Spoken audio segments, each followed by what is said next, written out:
Parthian Films, in collaboration with the Snake River Theatrical Plagiarist Guild, are pleased to present Santa Bagged, Not an Unusual Event.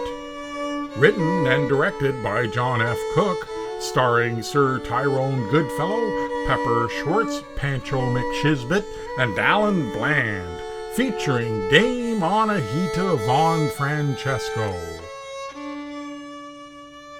Our curtain opens Christmas Eve. It was snowing hard. Snow in December in Snake River, Saskatchewan was not an unusual event.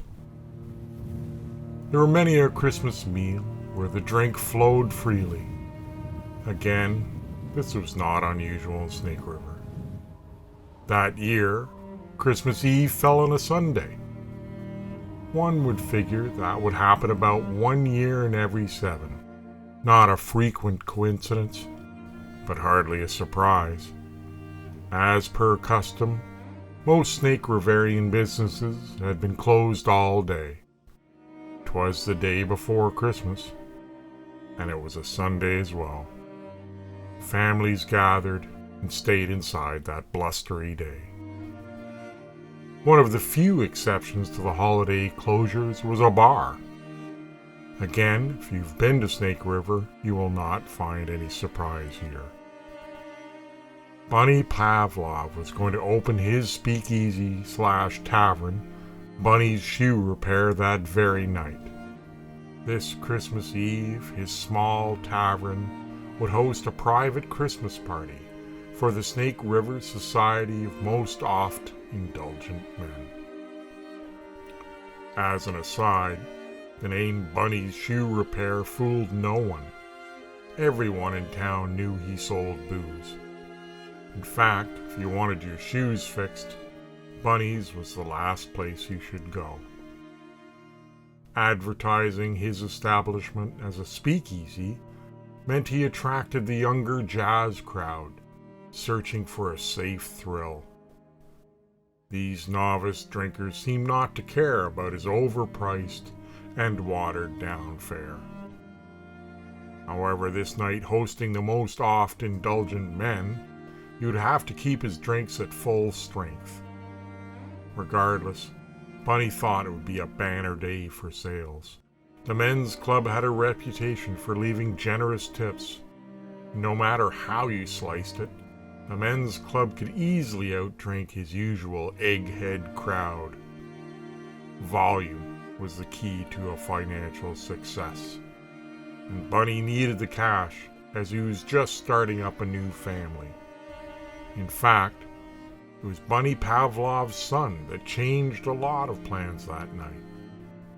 Late on December 24th, 1922, Bunny's wife Flower went into labor.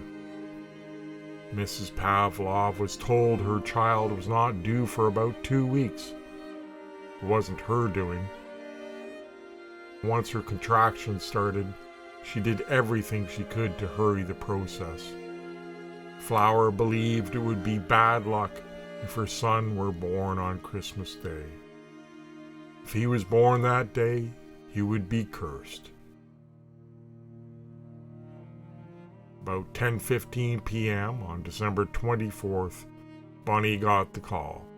He must get home right away. His wife was going to have a baby. On any given night, it was a process to get the Most-Oft Indulgent Men out. On this night, the process was no more sprightly. Oh, it was true that most of the club's members understood the importance of the occasion.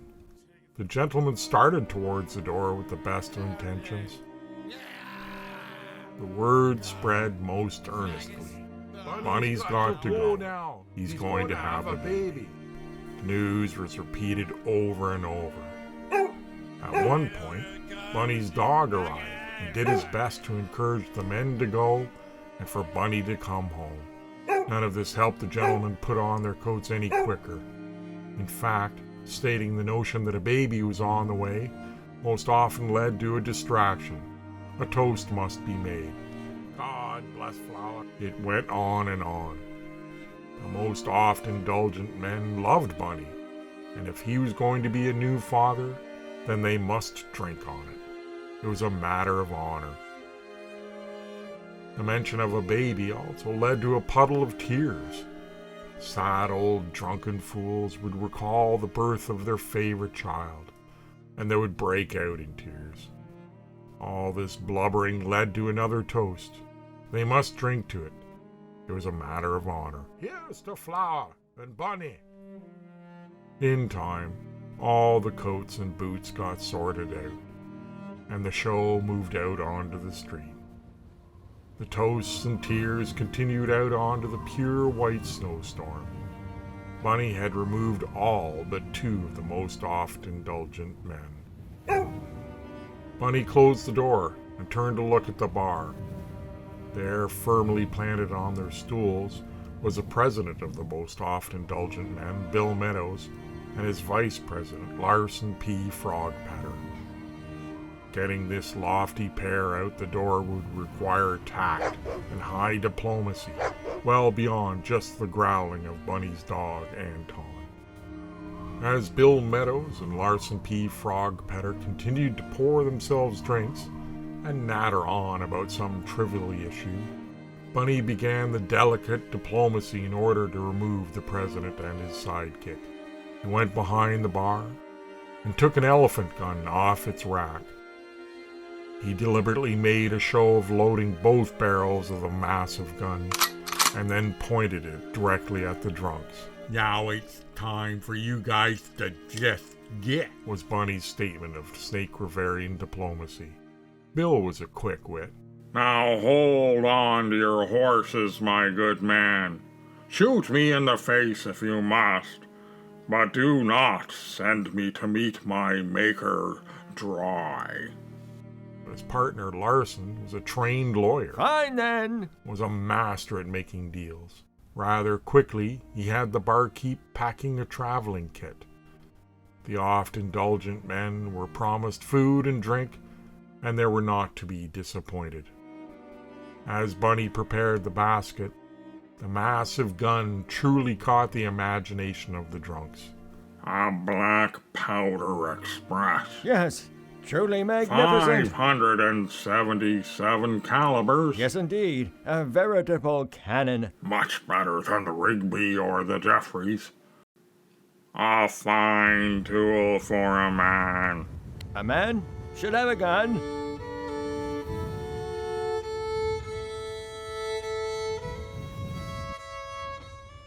When Bill and Larson finally poured themselves out into the storm, Larson had a glass of gin in one hand and a pickled egg in the other. That Christmas basket hung off his elbow. Bill had his Christmas basket wrapped around his neck. In one hand, a glass of gin. In the other, that giant elephant gun.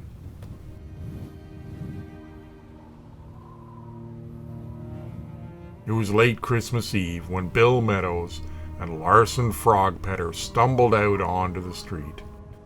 Bunny Pavlov wished them a Merry Christmas, and he and Anton sped off home to see his wife. High above Snake River, Saskatchewan, the flakes left the clouds falling towards the earth at approximately 70 miles an hour. They were all unique, but had a shared emotion. After their initial plunge, the real dance started just above the planet. They would scoot left, flip and twirl, and even float back upwards for a moment, eventually hitting the ground. The snow fell, and it was quiet. Again, not unusual in Snake River, Saskatchewan. After a Christmas Eve dinner, most every family sat down to listen to the radio. Every Christmas Eve, our hometown team, the Skur, traveled to Cold Rapids. Hockey and Christmas. What could be better? The last hours of Christmas Eve have always been quiet in Snake River.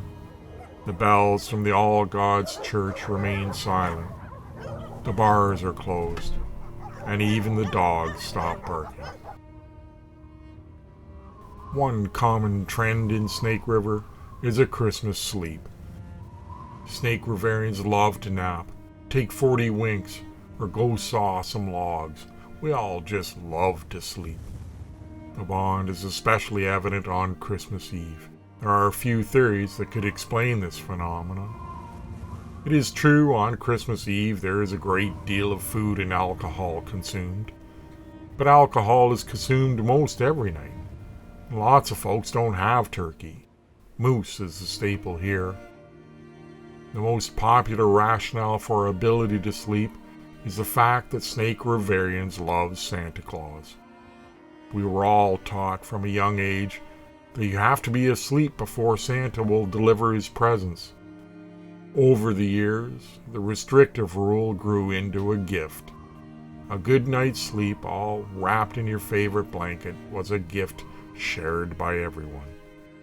Everyone woke up on Christmas morning feeling great. No matter the reason, it was true Snake Riverians slept throughout that Christmas night of 1922. No matter the cacophony of noise generated by Meadows and Frog Petter.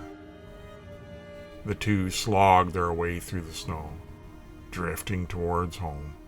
Before we venture too far from the establishment, perhaps an inventory would be in order. I concur. Do tell, what is contained in your basket? As negotiated, 2 bottles of Spike's finest grief beater gin, 4 bottles pale lager, 1 large bottle pickled onions, 2 large sardine sandwiches, 1 pickled fork, and 1 napkin. And your hamper, Mr. Frog Petter? My catalogue is similarly fair. 2 grief beaters, 4 pale lagers, 2 large sardine sandwiches. The variation detailed is 1 bottle of pickled eggs and a most festive quart of Mrs. Tompkins' peppermint schnapps. Included various utensils and 1 cotton napkin. To whom, then? Anyway. As they trudged away home, we all wished that had been the end of that. Alas, this is not the end of our tale.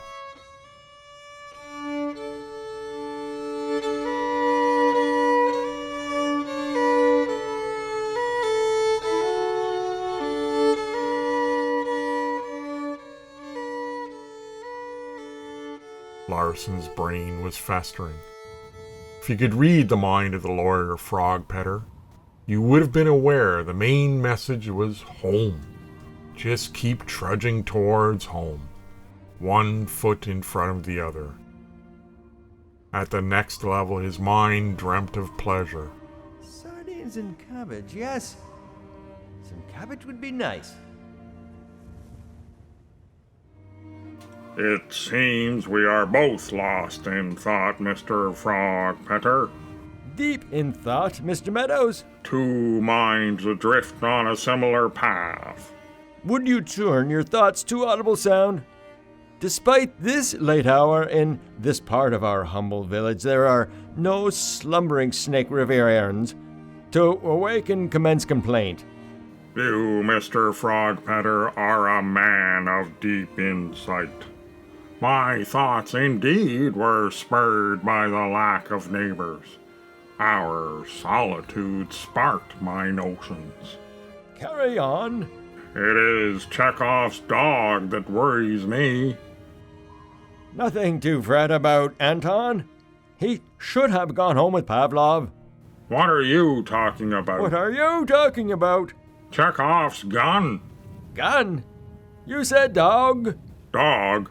What does that flea-bitten mongrel have to do with anything? I thought that if you show a gun and the dog does not slobber, well, it's a literary device, Bill. It's most common. You are most common, Larson. You fool. I was casting my mind to this great gat under my arm. Pavlov's gone. But what about the dog? Forget the dog, man. I'm talking about the gun. Ah, and its potential, no doubt. I believe we are finally traveling on the same train, my dear solicitor. A case of a tree in the forest. None here to hear. I say returning this cannon unspent to Mr. Pavlov would be an insult. An insult to the A night. gift unwrapped is most disrespectful. An insult to Bunny. It would be a slap in the face to Christmas. And literature.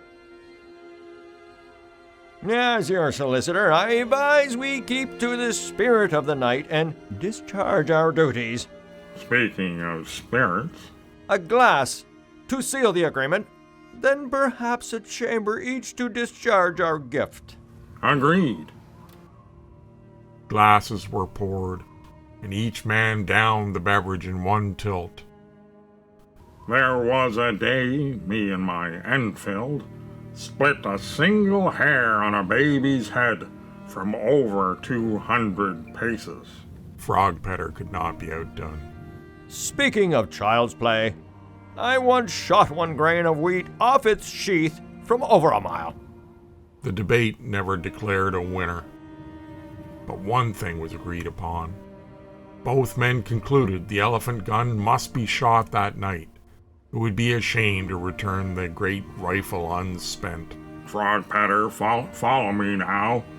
Retrieve one pickled egg from your hamper, then proceed 10 paces further down the road. Upon your command. Now follow me. I will require you to toss that egg into the air. A good high toss, mind you. Then, with the discharge of one barrel, it shall be returned to your hand, split and deviled on display, fitting for the most fanciful Christmas dinner you could imagine. With but one barrel? Naturally, Mr. Frogpeter, naturally. Fine then. That will allow me the remaining shell to display a little trick I learned in the Rangoon. Prepare to toss the egg. Indeed, Mr. Meadows. It was just a few ticks until midnight, when Bill Meadows raised the gun to his shoulder, the barrel towards the sky. The weight of that rifle and his inebriated state combined to nearly knock him over. Larson was equally wobbly with the egg. Steady up, man. Give us a moment then. As Larson Frogpeter braced himself, Bill Meadows emptied his glass of gin and set it in the snow on the road. Are you ready, Mr. Frogpeter? Indeed, Mr. Meadows. Remember, toss it good and high, and anticipate a lovely deviled snack. Indeed, Mr. Meadows. Frogpeter lurched around once more and finally steadied himself. Pull! Simultaneous kablams went off. Bill had emptied both barrels of the massive gun. The blast of that giant gun temporarily deafened both Meadows and Frogpeter. The only thing the drunks could hear was a loud ringing sound. If their ears had been operating in a normal fashion, they may have heard the thunderous crack of wood. They may have heard the squeal of large mammals and the panicked shouts of an old man. Oh, no! As it was, Mr. Meadows had been thrown onto his back by the blast, and Frogpeter still had his hands to his ears when a most terrific sight appeared before their eyes. Again, the only sound they heard was a constant ringing. Bill was on his back as a number of elk-like creatures literally flew over him. He rolled away just in time as an upside-down sleigh scraped the road just beside him. This red sleigh was all shattered in front, all shards and slivers. The elk-like creatures pulled the mast by its few remaining leather straps. It could have been that the elk were trying to dodge the drunks, or they just chose that moment to swerve. But the near collision caused the sleigh to tip slightly upright, and from under this opening, a man in a red suit was thrown clear of the mangled sleigh. He rolled for a time, stopping right at Larson's feet. The portly man was face down into the snow, all dressed in red.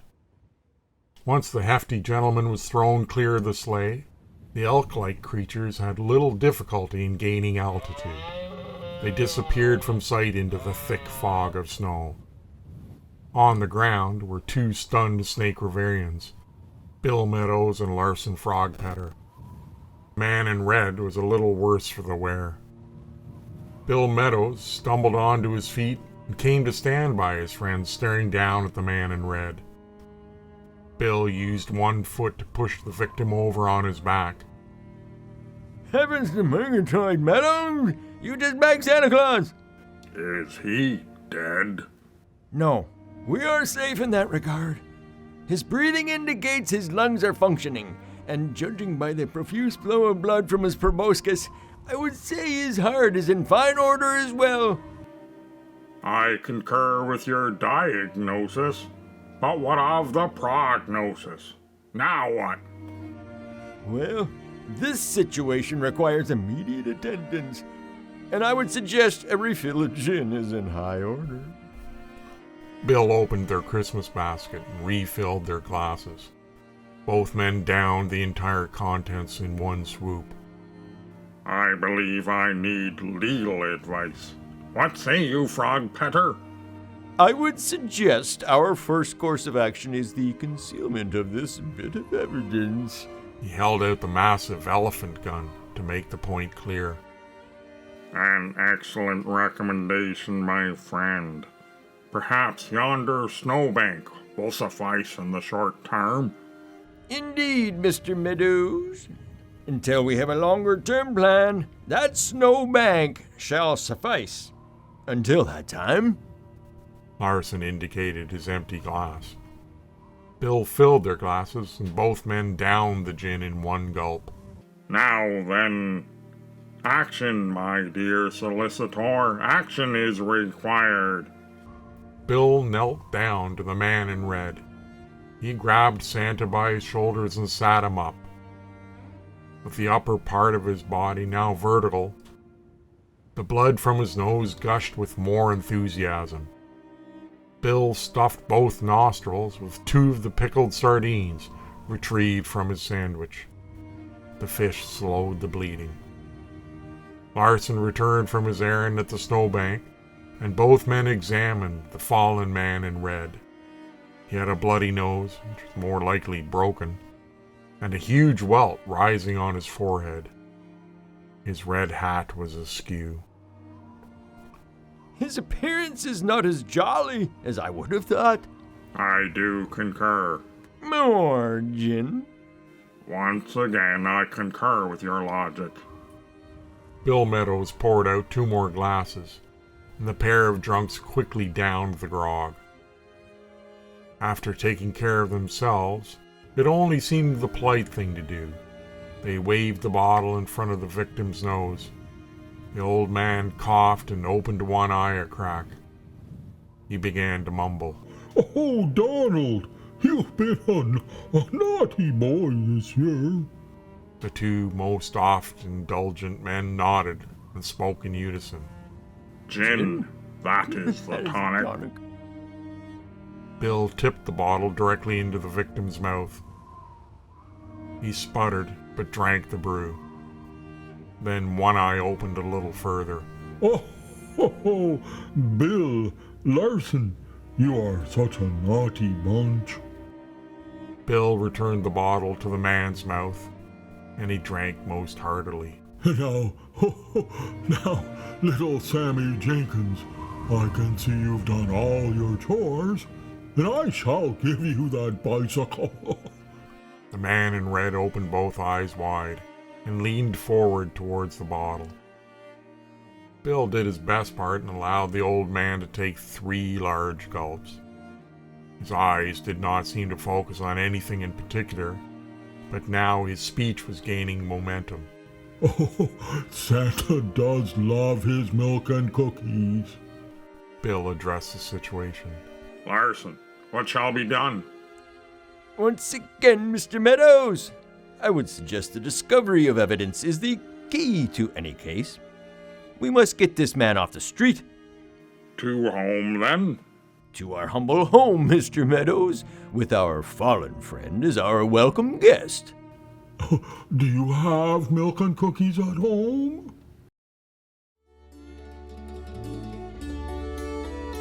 Before they left, they cleaned the area up as best they could, kicking the shards of red-painted wood underneath the snow.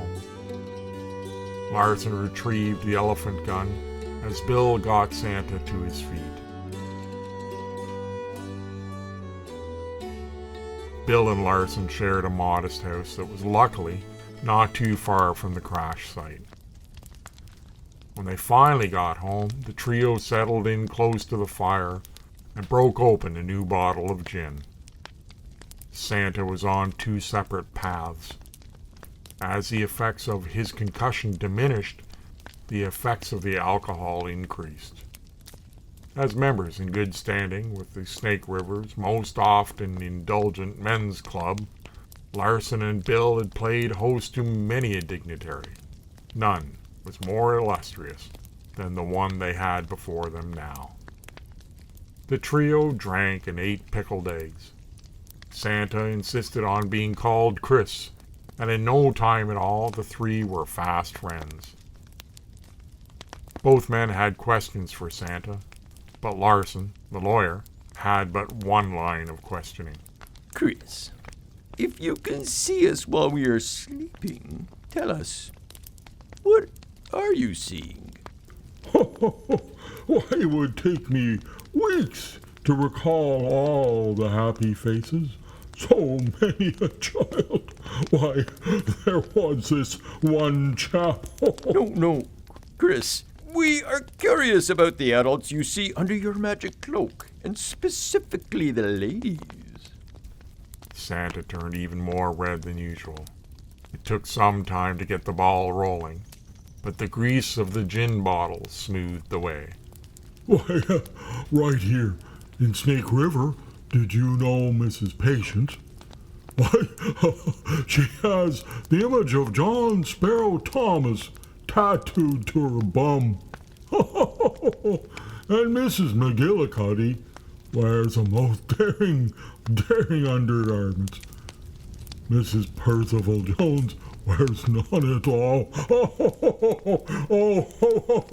Laughter just commenced again, when for the second time that night there was an explosion of sound and the shattering of wood. The front door had just been literally burst open, and there at the step, the three gentlemen were staring at the arse end of one of those strange elk creatures. It was obvious this beast had just used both of its rear hooves to kick in the door. There came forth a veritable army of funny little fellows. They were all dressed in red and green felt suits. They could have been cheerful in another setting, but each one was armed with either a BB gun or a slingshot. Most of these little fellows converged on Bill and Larson, with their weapons locked and loaded. The two Snake Riverians did what came natural and put their hands in the air. Chris was slow to react, but eventually followed suit. The next rush of these little fellows stormed in and checked all the doors, cupboards, and compartments in the house. Once it seemed the search was complete, one last little red and green suited fellow came into the house with a tin can in hand. The can had a string attached that led back outside. The line was pulled taut, and the little fellow barked into the can. The fat man has been located. I repeat, the fat man has been located. Then a portly older woman entered. Her hips were so wide she had to step into the house sideways. Her red suit commanded attention as she made her way towards the three drunks. She stopped close to the men and stared daggers at Chris. The three men had been frozen in time. Their hands were in the air, and their mouths hung wide open. quiet and lack of movement was most awkward. Looking around, Bill realized Chris still had the sardines stuck up his nose. He reached across and pulled out the fish. Somehow, this action allowed Chris to find his voice. Oh, Mrs. Claus, I would like to introduce you to my new friends. This is... In one giant swing, Mrs. Claus slapped all three seated gentlemen hard across their faces. I know these naughty boys, and I know their ways. Finding them drunk is just what I expected. But you, Chris, it's done. I'm canceling Christmas. But darling... One more swing struck all three gentlemen again. Do not darling me. You heard me. The rest of Christmas is canceled. So all the good little girls and boys from here to Squamish will wake up to empty stockings, and they can thank you three rummies. Then she leaned in close to Bill, almost touching his nose, and screamed, Christmas is canceled! One more slap landed on all three faces. Chris was more careful this time. Oh, I understand I made a mistake, but canceling Christmas, we still have time. Chris leaned forward and peeked out the door. I see the sleigh's been repaired. There's still time for the children. Oh yes, the sleigh is functioning. And thanks for asking about Donner. She's doing well. But you fat man, are drunk and useless. You're unfit for the job. Yes, perhaps we could help. This time, Mrs. Claus punched Bill, right square in the mouth. You naughty boys, the spirit of Christmas would be defiled if your stewed souls ever got involved. As the only lawyer here, Mrs. Claus cocked her fist. Ma'am, I beseech you in the name of Christmas, hear me out. The lady in red stepped back. In the name of Christmas. She folded her arms and waited. Ma'am?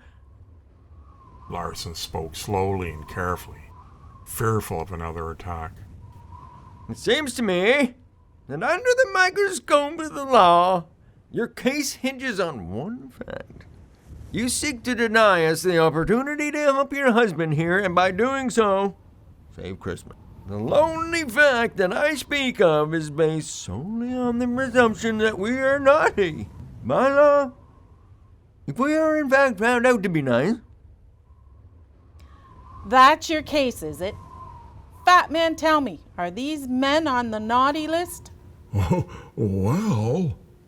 Chris turned to Larson for help.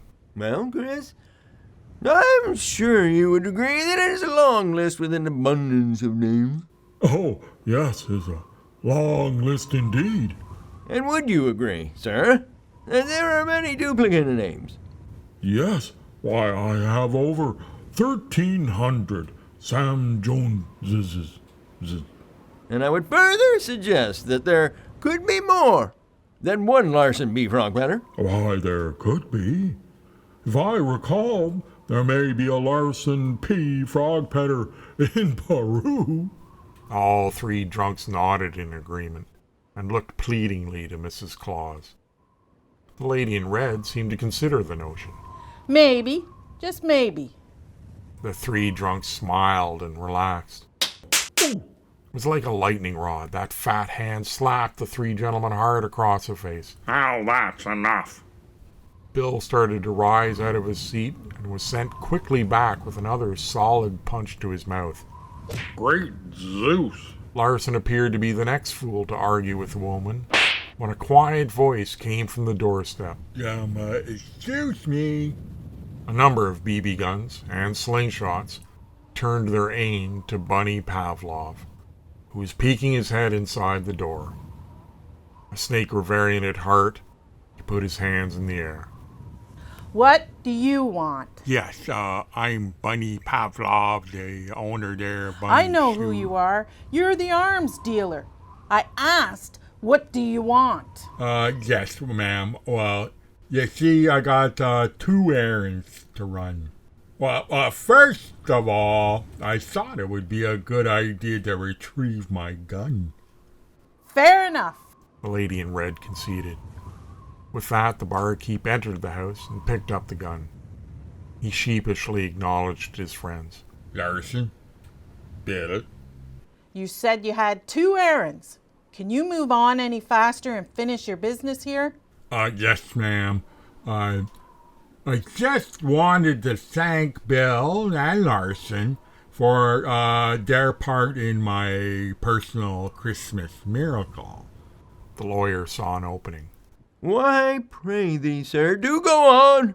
Well, you see, last night my wife, Flower there, she went into labor. And she was so afraid that our child would be born on Christmas Day. You see, ma'am, because she's so superstitious, and she believes that a baby born on Christmas Day would be cursed.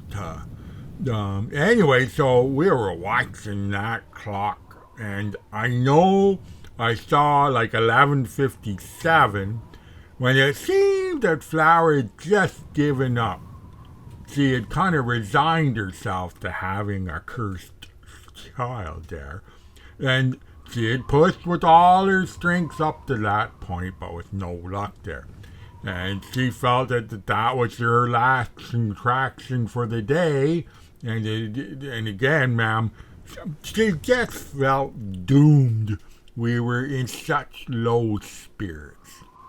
I'm sure spirits were involved. Get to the point. Yes, ma'am. Now, the clock hands were pressing midnight, and we heard an explosion. Now, I knew right away it was my elephant gun there, but Mrs. had no idea. And the shock of that blast, well, ma'am, that baby, my new boy there, just kind of shot right out of her. I looked at the hands of the clock there, and they're just on the verge of 12, meaning that my son was born December 24th. The Flower was so thrilled and relieved. So, ma'am, I just wanted to come by and thank my friends, because it was their action and the blast of that gun there that brought my child into the world on Christmas Eve, when it could have been Christmas Day and he would have been cursed and stuff. So, yes, I just wanted to say that I named my new son William Larson Pavlov in their honor. Would you say the blast of that gun was a good deed, then? Why, yes, sir. It was the best deed I could have hoped for. Would then, my learned friend, agree it was a nice thing to do? Yes, it was a Christmas miracle. Yes, a miracle. The lawyer pounced. Larson turned to the fat man beside him. Now, Chris, this naughty and nice list, is it ever amended? The fat man understood. Why, certainly. We constantly update the list. Darling? Yes, the list is updated and amended. Therefore, you may just, in the face of a Christmas miracle, mind you, you may just update the list and alter status of dear Mr. Meadows and myself. The lady in red was frozen in a look of disgust. The lawyer did not wait. And as we all know, this most sacred document has but 2 judgments, naughty or nice. And may this most sacred document be amended upon the grace and judgment only one soul of Mr. Kris Kringle, a.k.a. Santa Claus. Therefore, in the shadow of a great Christmas miracle, shall this most precious list reflect that Mr. William Meadows and Mr. Lawson B. Frogrider, both of Snake Rivers, North Dakota, Saskatchewan, in the greater Dominion of Canada, shall be counted on the nice side of the ledger. Larson turned to the fat man. What say thee, sir? Not here night. Chris could not look his wife in the eyes. Darling? All eyes, including those little fellows, fell on the lady in red. In that moment, hanging by the most tenuous thread, was the fate of Christmas 1922. Through squinted eyes, Mrs. Claus conceded. Yes. Some little fellows squealed, but Larson did not hesitate. He stood and raised one hand into the air. Therefore, under the consideration of the spirit and intent of Christmas, a one Mr. William Meadows and a one Mr. Larson P. Frogpeter finding themselves on the nice list, the jolly side of the ledger, and ipso facto be it resolved that a one Mr. William Meadows and a one Mr. Larson P. Frogpeter are now eligible to aid Santa Claus on his appointed rounds. Yes. Hip, hip, hooray. Hooray! Before the lady in red left the house, she pulled the fat man aside. She leaned in close. You have not heard the last of this.